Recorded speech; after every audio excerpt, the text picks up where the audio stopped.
Hello everybody.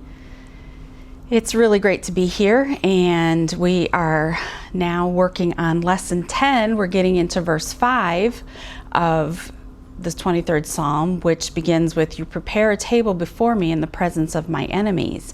And that's what we're going to be talking about today. So in preparation for this, you should have read Keller chapter 9, "You prepare a table before me," and Lucado chapter 14, "The crowing rooster and me." And we're going to be dealing today with the burden of shame.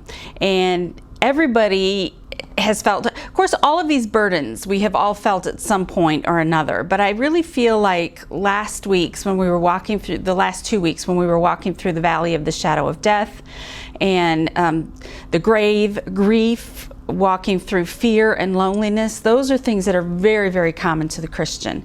And it's a really hard time for them. And then of course today dealing with the burden of shame, and who has not dealt with shame? We've all said things that we should not have. We've all done things that we should not have, and afterwards we have felt shame.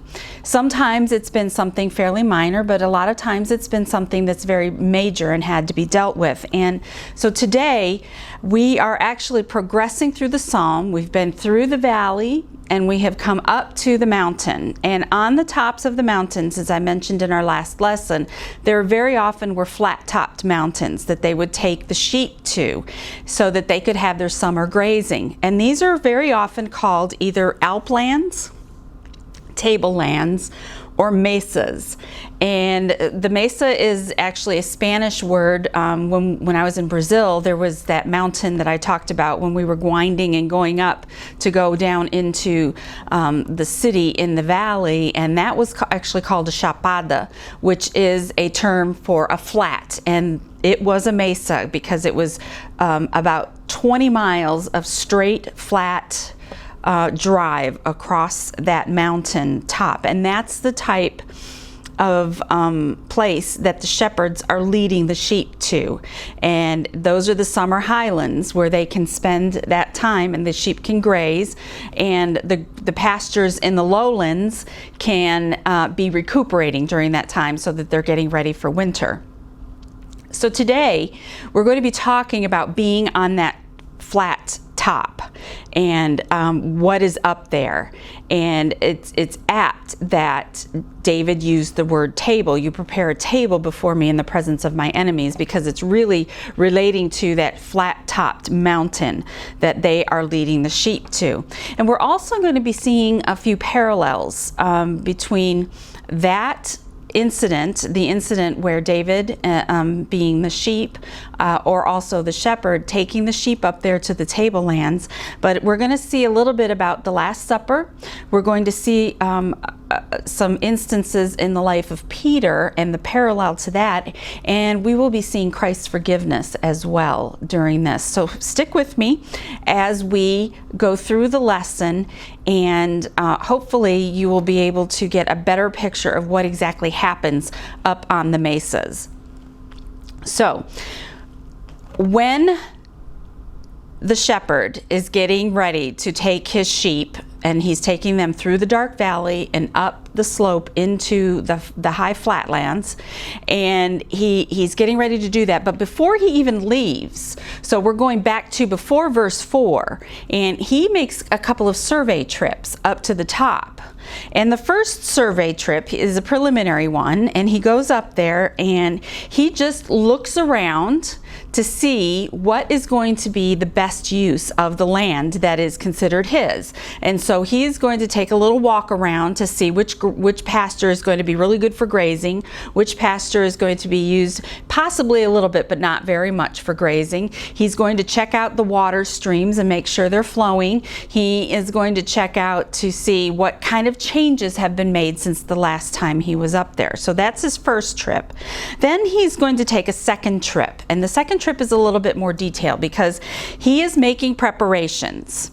So his first trip is just to survey, and the second trip is actually going to be to prepare the land. Now he's going to go up there, get everything ready so that he can bring the sheep up there and everything's all set.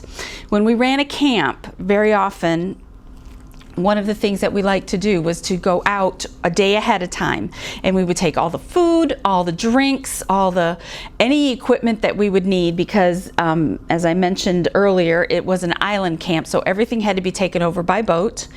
And that was during that trip, that preparation was when we would bring the food, get it all settled, make sure the menu was set.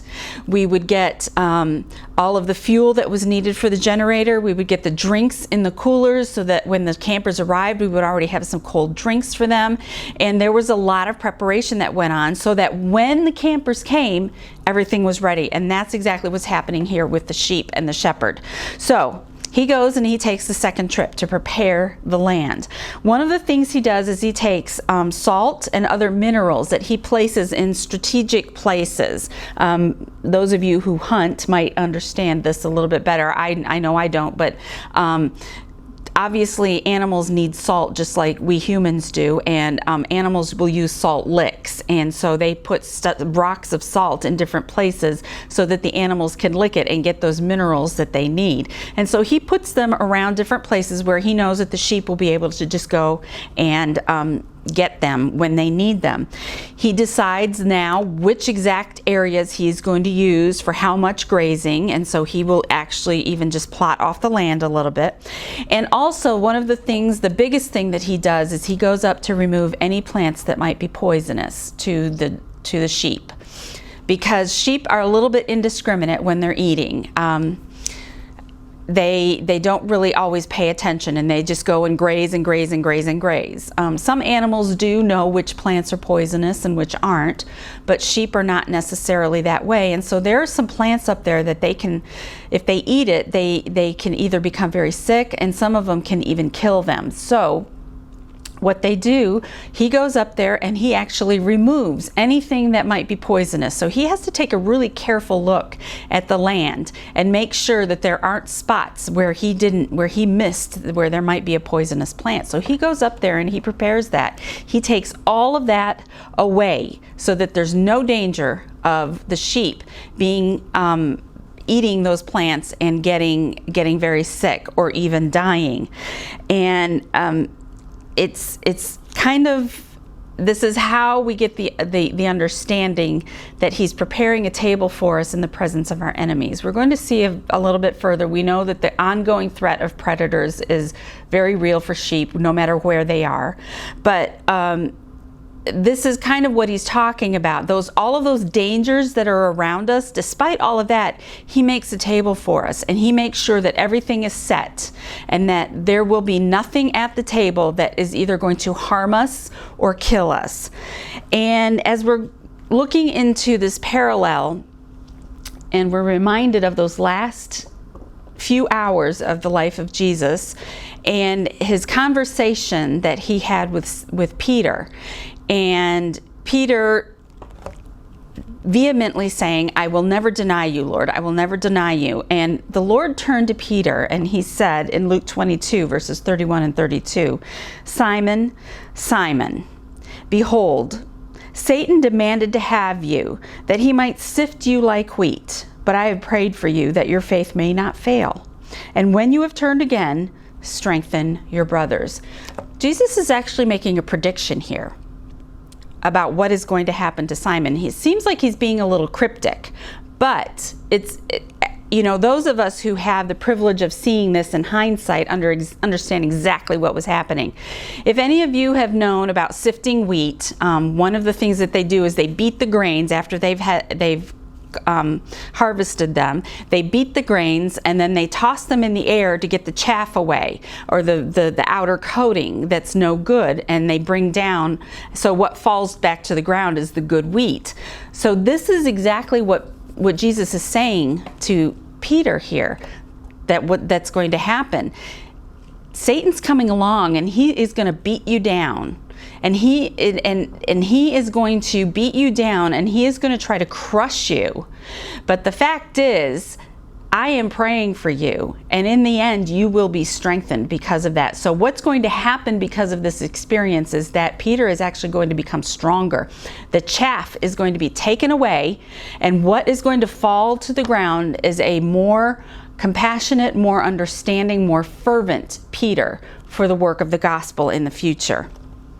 So we know that, first of all, before the shepherd even leaves for the summer grazing, before he leads his sheep through the valleys, before he beats off the predators and the dangers that are in the valleys, he has gone up and he's actually prepared the land for when the sheep get there. Now he's also offering a great amount of protection. The shepherd protects his sheep, and we've seen this throughout the entire psalm, that he protects his sheep. One of the things that he does is that he is always alert to the possibility of predators. I talked about as they're walking through the valley and the fact that the sheep or the predators can be up on the higher cliffs where they can see, and the sheep are actually very vulnerable, but up on the mesas they're very vulnerable as well. And so he is always on the lookout. And one of the things that I thought was really interesting that Keller mentioned was the fact that sometimes a cougar will come in, and because sheep tend to, when they panic, grow silent, he won't know that a cougar has been in the middle of the sheep until the next morning when he sees the damage. And that's what he's talking about that the shepherd does. He is constantly walking circumspectly, keeping an eye out for those predators because they sneak up when you least expect them. And 1 Peter 5:8 saying, "Be sober-minded, be watchful. Your adversary, the devil, prowls around like a roaring lion, seeking someone to devour." This is what the shepherd is guarding us against. And even though Peter of all people, made this, gave us this warning for us to heed as Christians in our lives, and we do need to do that, we also have the comfort of knowing that our shepherd has already gone on before, and he has done that. And in many cases, he has eliminated that roaring lion. And lions make noise, cougars not so much. The sheep definitely don't make noise, and we don't want to be attacked unsuspected, I'm going to just start over again. We don't want to be attacked not having been prepared for it, because these are one of the great warnings in Scripture that we have as Christians, in that we are to be constantly on our guard, as the shepherd has been on guard for us. The other thing is that he does when he's going up there to prepare, and this is also a measure of protection that he offers his sheep, and that is that he clears the streams and the watering holes, because they've been sitting for probably up to 6 months. So dams form, natural dams form, so that keeps the water from flowing freely. Debris gets in there, animals come in there and mess things up. And so the shepherd goes up and he has to clean those things out, because we talked about what danger there is in the sheep not having clean water to drink, and it can be really devastating to their bodies and to their physical and mental health. And so another measure of protection that the shepherd offers is making sure that those watering places are clean, that the water is free flowing and it's clear and it's disease free. So we see that the shepherd prepares, but the shepherd also protects us, and he provides as well. When we see the great parallels here, and I talked about how we need to walk circumspectly as we live our lives. One of the great things that we have now with Jesus Christ is that we can identify with him, because he lived as a human being, and so he felt everything that we feel. We've talked about some of these things. One of the things we talked about last week was fear. He felt real fear and agony, physical pain, emotional pain. He felt grief, he felt sadness, he felt hunger and thirst, and he felt fatigue. He felt all of these things, and because of that, we can definitely identify with him on these things. And this makes that experience so much more real, because not only does the shepherd prepare the way, not only does the shepherd protect us, but he also provides for us because he understands exactly what is happening to us, what is going through our minds, what our fears are, what our anguish is. He knows all of that. In Hebrews 4:15 it says, "For we do not have a high priest who cannot sympathize with our weaknesses, but was in all points tempted as we are, yet without sin." Jesus felt everything, everything that we have ever felt or experienced in our own lives. And because of that, that gives him that identity, and that increases his compassion on our behalf, and it increases his preparations and his protection on our behalf as well. I've mentioned several times that I lost my husband 3 years ago to cancer, and that was a very, very difficult time. But I feel that now, when I am talking with people who have been through that experience as well, that I have an increased amount of compassion for them than I ever did before, because I can identify with them. I understand what they're feeling. I understand what they've experienced. I understand the sometimes hopelessness, the sometimes loneliness, the sometimes despair that we feel at having lost someone so close and so dear to us. And so that compassion has just increased on my part, and I am much more understanding of people's feelings in that respect.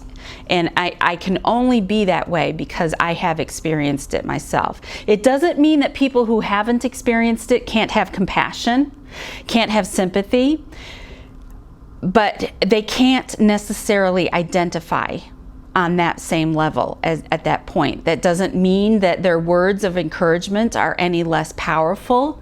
It just means that they don't have the same level of identity.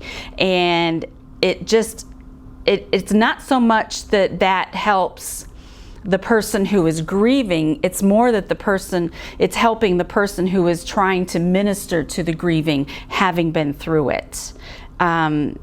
So I approach people differently now than I used to when I knew people were going through that time of grief after they had lost a loved one. And so it's been beneficial to me as one who can identify. And Jesus is the same way. He has been through it, so he can identify with us. And that helps him to be able to be even more compassionate toward us. I hope that makes sense to you.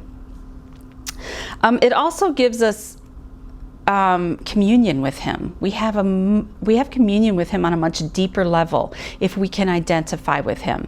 And we're talking about the Last Supper. If you read Keller's chapter, he talks about that time, the time of communion, the time of gathering with the believers and remembering the Lord's death, and remembering the provision that he made on the cross for our salvation.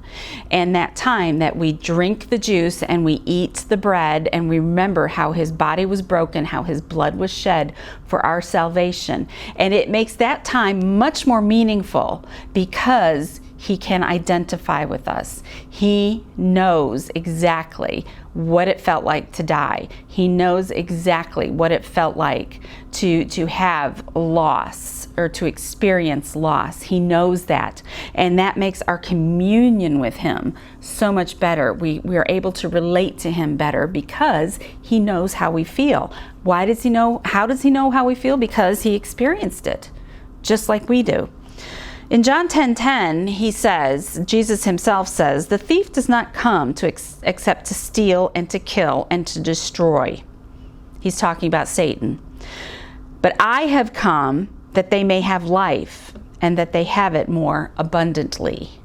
Jesus came to this earth to give us life, eternal life, salvation. And not only does that salvation that guarantees our entrance into heaven to pass an eternity with him, but this life here is much more abundant because of the presence of Jesus Christ and the Holy Spirit in our lives. It makes all of those difficult times, those valleys of the shadow of death that we have to pass through, all of those excruciating experiences that come our way, it makes them much more bearable. Why? Because he identifies with us and he communes with us. He is there, he is present. And that is, as Christians, that is extremely comforting. And I know, and we've mentioned this, that the shepherd's presence is of great comfort to the sheep. They know, when they know that the shepherd is around, they take great comfort in that. When he is not around, you think about when Jesus in Matthew 9 looks over the multitude and he's moved with compassion because they're like sheep without a shepherd. And sheep without a shepherd just tend to wander off on their own. They can get lost, they can go cast, they can eat those poisonous plants. But the shepherd is the one that brings them back in, and they recognize his voice. So he doesn't even have to be near to them. If he hears them calling, if they hear him calling, they will come back of their own accord. And that's what we have. We have that great communion with him because of that. So we get to the mesas. He's prepared that table for us. There are predators, there are dangers, there are trials that are going to be there, but he is present, he has been through it, and he is with us all the way. And those of us who have experienced it can attest to it with firm conviction. If we haven't, we can still have that firm conviction because we have the record of it here in the Word of God. So now, what does this have to do with the burden of shame then? Okay, we've seen how how the shepherd takes the sheep up to the mesas. They're going to spend the summer up there now. He has made all the preparations beforehand. He is protecting them from the predators. He has made the provisions that he needs to. So what happens? Well, there's always that one that has to kind of push the envelope. And that's where we get to the story of Peter. Peter was present at the Last Supper, and there were so many events that surround the time from the triumphal entry to the upper room at the Last Supper to the garden where Jesus prayed, to the arrest and trial, and then ultimately the crucifixion and then the resurrection as well. But Peter had been with Jesus pretty much throughout the beginning of his ministry. And I wanted to focus on 4 events in Peter's life that brings us to a realization of how well we can identify with Peter, and how well Jesus knew Peter, and how well Jesus not only prepared Peter, but he also protected him and he provided for him. So let's look at Peter's call. In Luke chapter 5, and I've got verses 10b through 11, so it's the second half of verse 10.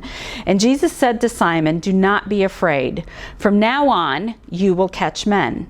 So when they had brought their boats to land, they forsook all and followed him.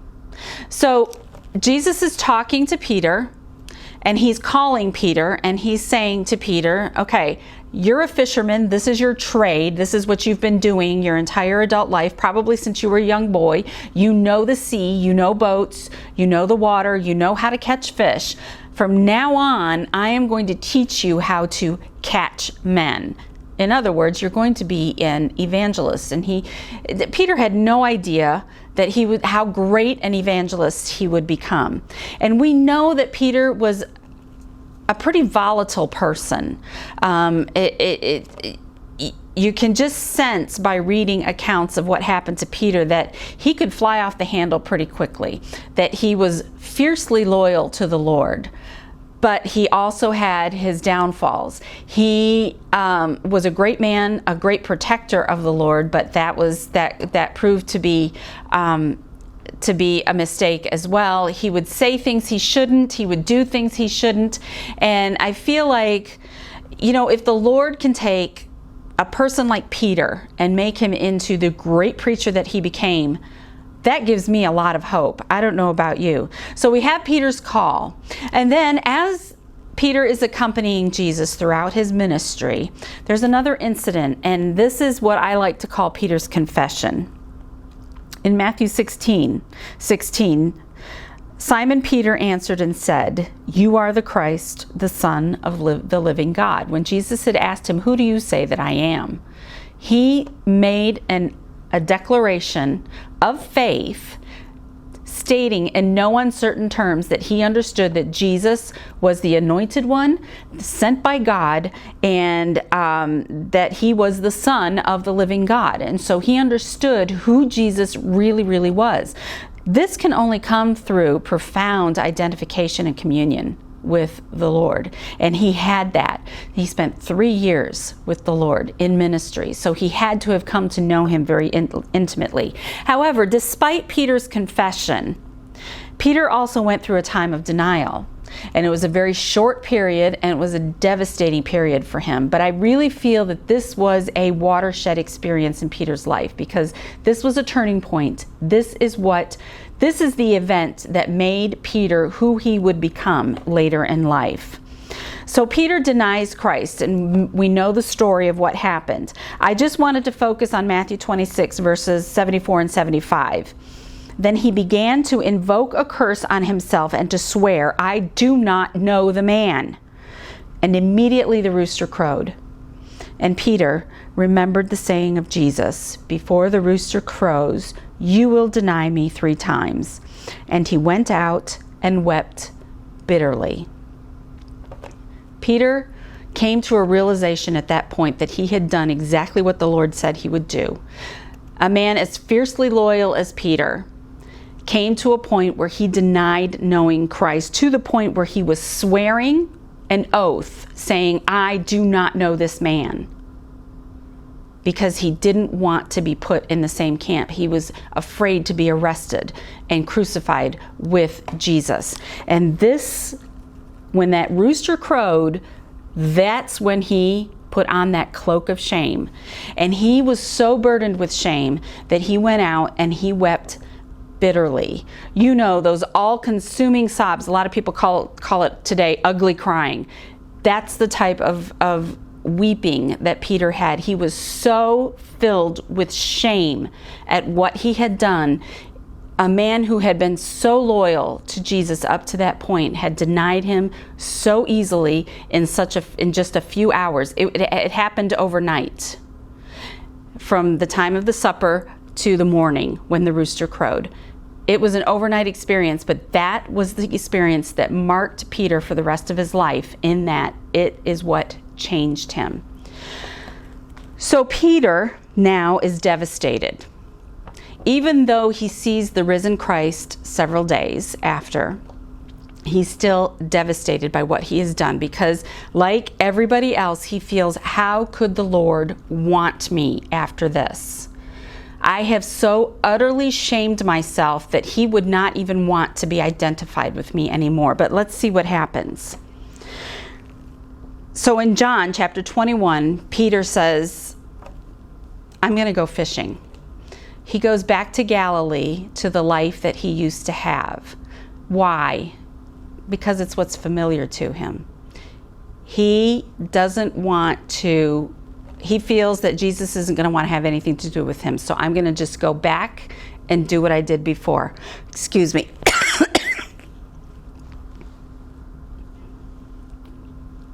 So Peter's in the boat.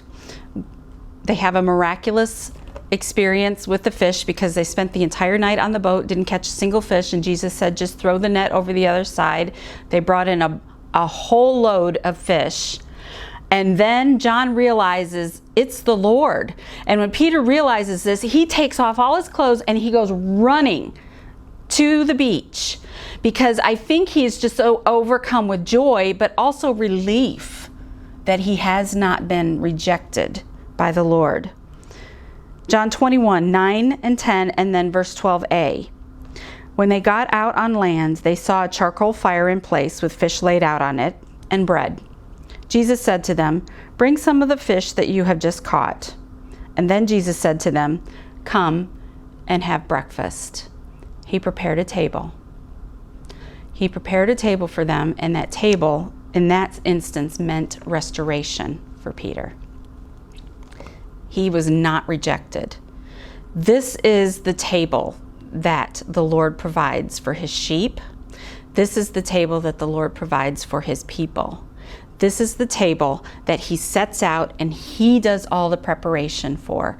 He goes in, he prepares it, he makes sure that everything is set. He is the one that protects from the outside forces that can be menacing.